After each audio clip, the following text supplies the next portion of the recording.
Bismillahirrahmanirrahim. Anak-anakku sekalian, senang ya bertemu kembali bersama Ibu. Kali ini kita masih membahas matematika peminatan dalam materi penjumlahan dua vektor dan resultan dari beberapa vektor. Dan saat ini kita akan membahas soal-soalnya ya. Di sini dicantumkan atau kita bahas 7 soal, tapi baru dicantumkan 6 ya. Soal yang pertama ini ya. Kita menentukan atau mencari resultan dari 5 vektor, yaitu ya, berapakah resultan atau apakah resultan dari vektor PQ ditambah vektor QB ditambah vektor BA ditambah vektor AC dan ditambah vektor CR. Kita akan menggunakan cara poligon ya, dimana cara poligon ini menggunakan metode segitiga. Ingat, metode segitiga itu menempatkan ujung vektor pertama dengan pangkal vektor berikutnya. Di sini dalam hal ini vektor PQ ujungnya ujungnya titik Q ya. Kemudian vektor QB pangkalnya adalah titik Q juga. Berarti Q dengan Q. Nah, ini bisa ya. Sekali lagi, ujung dari vektor PQ adalah Q. Pangkal dari vektor QB adalah titik Q. Jadi ujung dengan pangkal bisa ya. Kemudian vektor kedua adalah vektor QB. Pangkalnya Q, ujungnya B. Nah, ujung vektor QB adalah titik B. Pangkal vektor berikutnya BA adalah pangkalnya B, ujungnya A. Nah, ini ujung vektor QB ditempatkan atau dihimpitkan dengan titik pangkal vektor BA. Ini B dengan B, berarti bisa ya. Sama juga, vektor ketiga dengan keempat, ujung vektor ketiganya adalah titik A. Pangkal vektor keempatnya adalah titik A juga ya, AC. Jadi ini bisa. Tuh, ya. Kemudian vektor keempat, vektor AC dengan vektor CR. Pangkal ujung vektor AC adalah titik C. Pangkal vektor CR adalah titik C. Jadi ini bisa. Nah, gitu ya. Dan hasilnya adalah titik pangkal vektor pertama P dan ujungnya adalah vektor terakhir adalah titik R. Jadi dalam hal ini hasilnya adalah vektor PR. Bisa ya dipahami? Kita lanjut ke soal nomor 2. Soal nomor 2 masih menentukan resultan ya dari vektor PQ ditambah vektor PR ditambah vektor QR. Ini sama ya, karena 3 vektor. Jadi resultan ini dari 3 vektor. Kita menggunakan cara poligon. Metode yang digunakan adalah metode segitiga. Coba lihat. Kita lihat ujung vektor pertama. PQ ujungnya adalah Q. Kemudian vektor berikutnya vektor PR. Titik pangkalnya P, ujungnya R. Nah, kita lihat, tempatkan ujung vektor pertama dengan pangkal vektor berikutnya. Q dengan P, tidak bisa ya. Nah, coba lihat lagi vektor yang ketiga. Vektor ketiga adalah QR, di mana pangkalnya Q, ujungnya R. Yang kita butuhkan pangkalnya sama-sama Q ya. Nah, ini ada sifat di operasi penjumlahan atau resultan vektor itu ada sifat komutatif. Komutatif itu apa? Menukarkan tempat atau menukarkan posisi. Dimana kita bisa menukarkan posisi kedua dengan posisi ketiga bila diperlukan ya. Jadi ini senilai dengan gitu ya, beda bentuk tapi nilainya sama.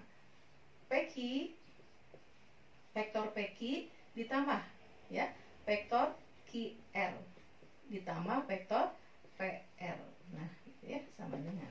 Coba kita lihat. Nah, sekarang ujung vektor pertama sama dengan ya pangkal vektor berikutnya. Kita himpitkan ya, kita letakkan, bisa ya. Kemudian ini hasilnya adalah vektor gitu ya.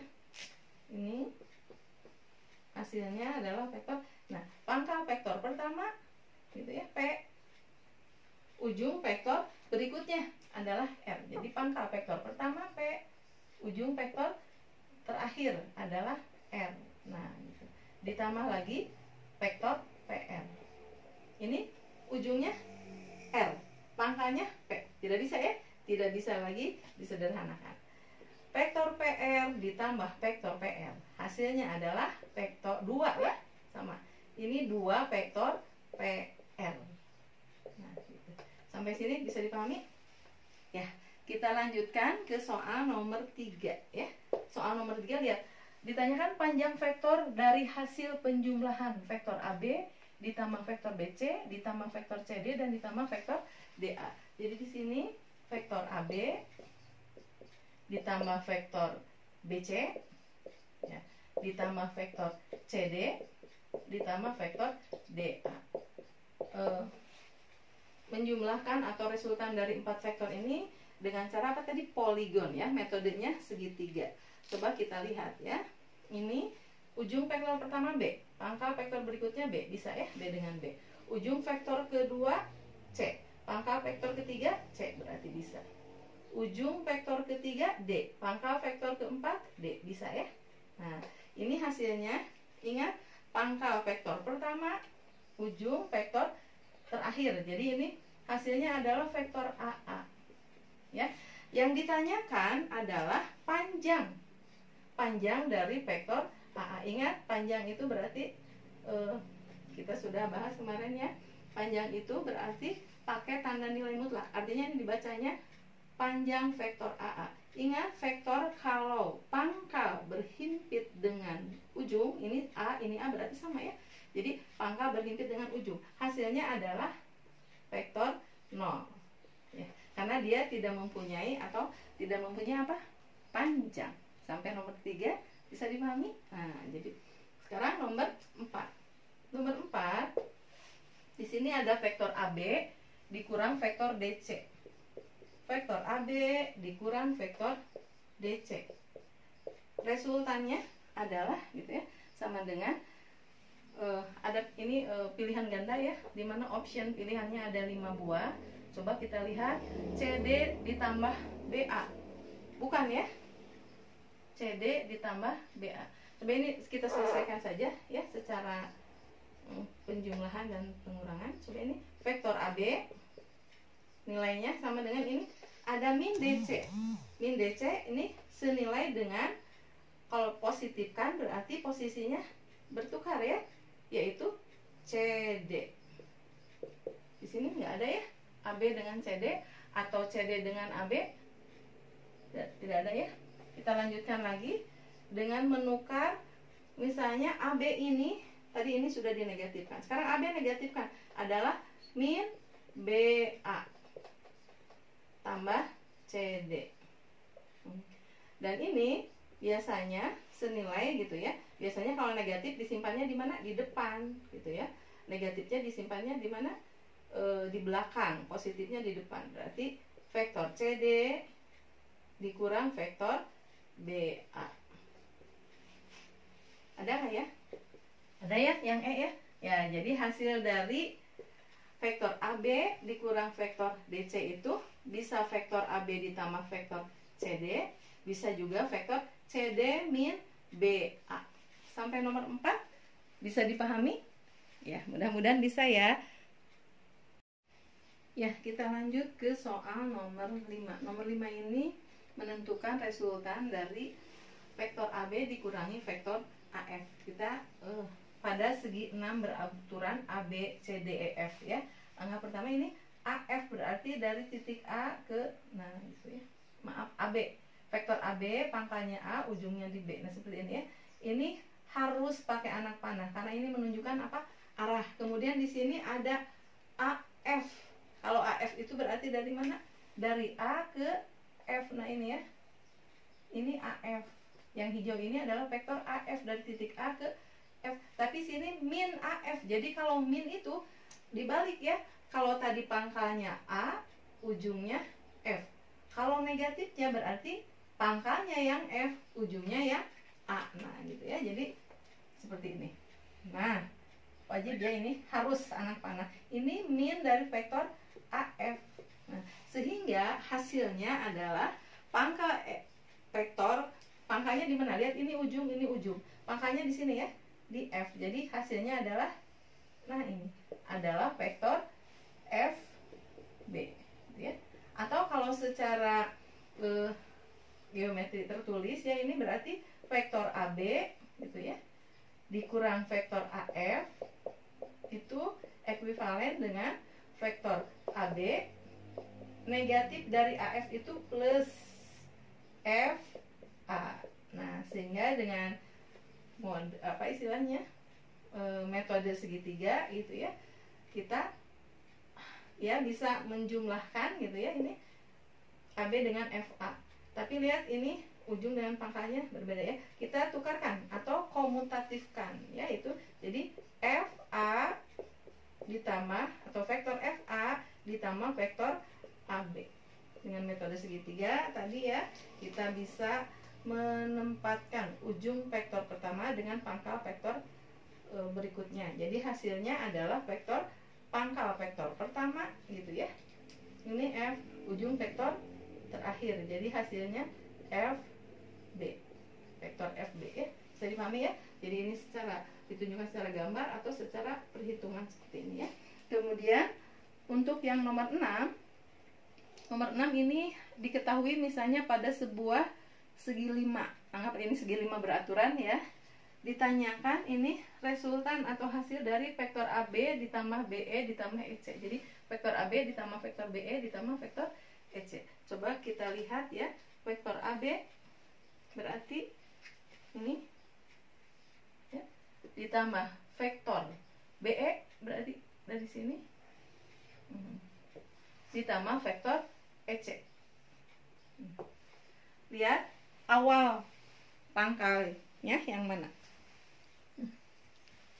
Ya, awalnya berarti yang A ya, ujungnya yang mana? Yang C. Jadi berawal di A, berakhirnya di C. Ini ya. Ingat anak panah harus ya. Sekali lagi ini AB ditambah vektor BE ditambah vektor EC.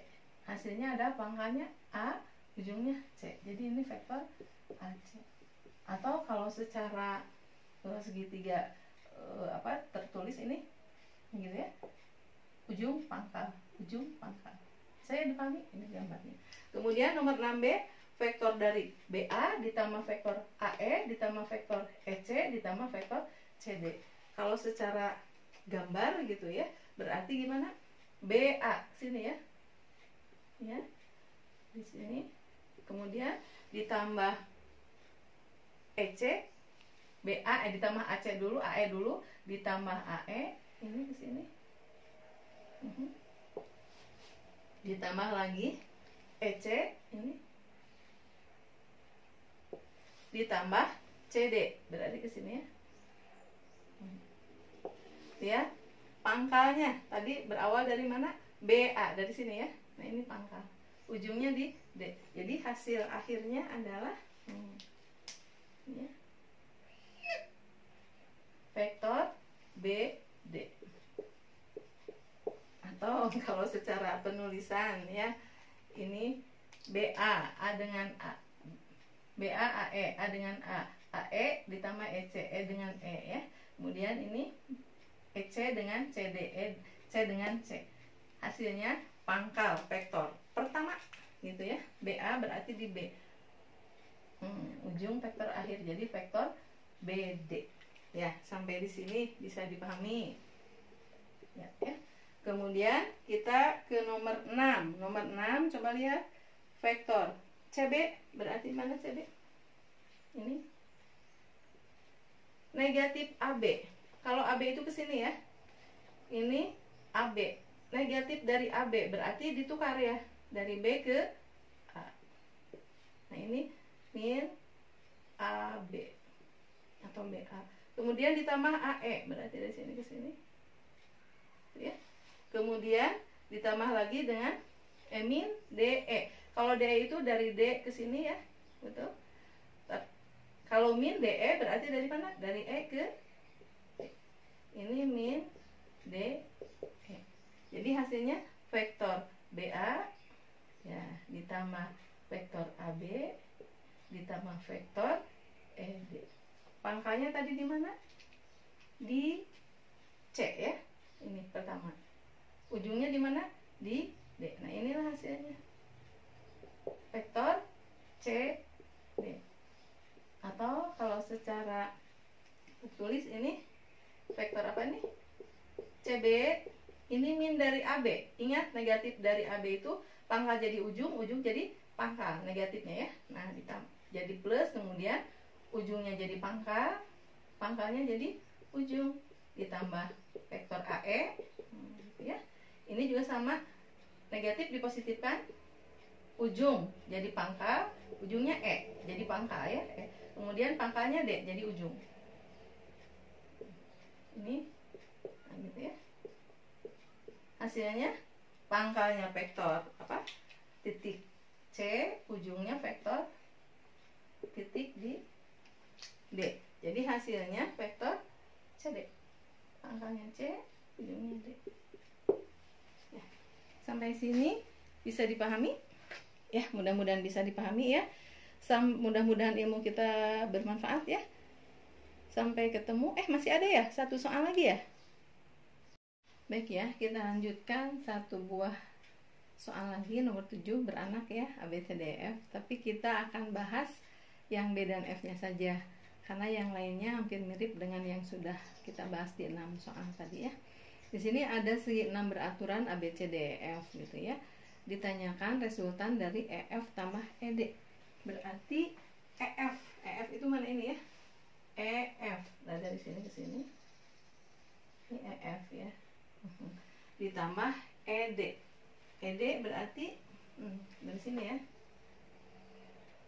Dari E ke D ya. Ini dari E ke D, misalnya kita pakai warna ini ya. Nah, gitu ya. Dari E ke D. Ini tidak bisa menggunakan metode segitiga ya. Kita bisa menggunakan metode jajaran genjang, di mana kita membuat bayangan ya dari segitiga apa tadi? Dari vektor EF gitu ya. Vektor EF berarti bayangannya ini ya. Nah, ini DE, ini EF. Ingat, panjangnya sama, arahnya sama, berarti vektor itu sama. Nah, di sini ya bayangannya. Nah, ini pangkal, ini ujungnya pakai panah. Jadi anak panah itu menunjukkan ujungnya. Kemudian bayangan dari EF. Bayangan dari EF itu berarti sama dengan ini ya. Jaraknya sama, arahnya sama. Sama dengan FO. Nah, ini ya. Sama dengan FO. Nah, ini ujungnya.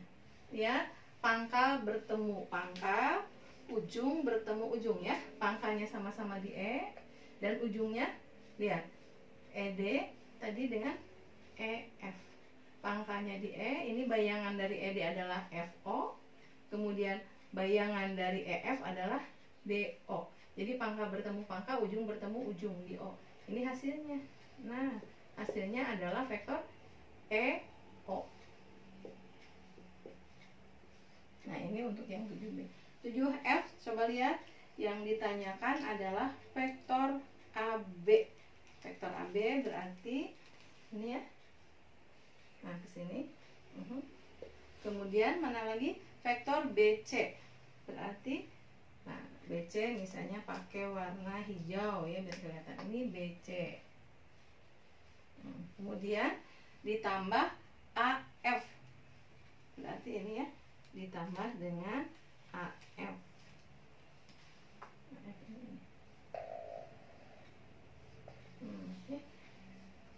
Kemudian hasilnya lihat AB ditambah BC ditambah AF. Lihat vektor AF ini senilai dengan, lihat ya, ini jaraknya terus arahnya. AF ini, nah lihat bayangannya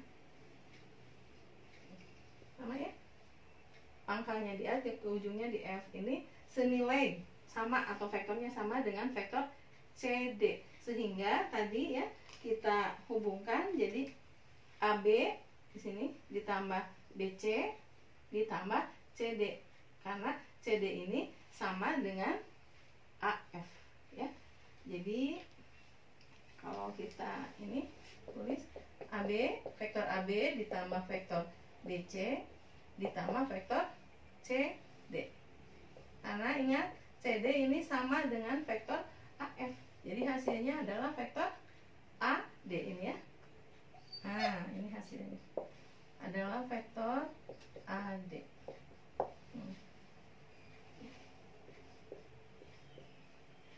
pangkalnya di A, ujungnya di D. Ingat sekali lagi vektor, kalau dalam gambar secara geometri, anak panah ini merupakan ujungnya gitu. Jadi harus pakai anak panah ya. Sampai nomor ini, nomor 7F bisa mewakili semua jenis soal ya. Mudah-mudahan bisa dipahami. Tadi kita menggunakan cara poligon ya, metodenya metode segitiga, juga metode jajaran genjang. Mudah-mudahan ilmu kita bermanfaat ya. Sampai ketemu di materi berikutnya. Assalamualaikum warahmatullahi wabarakatuh.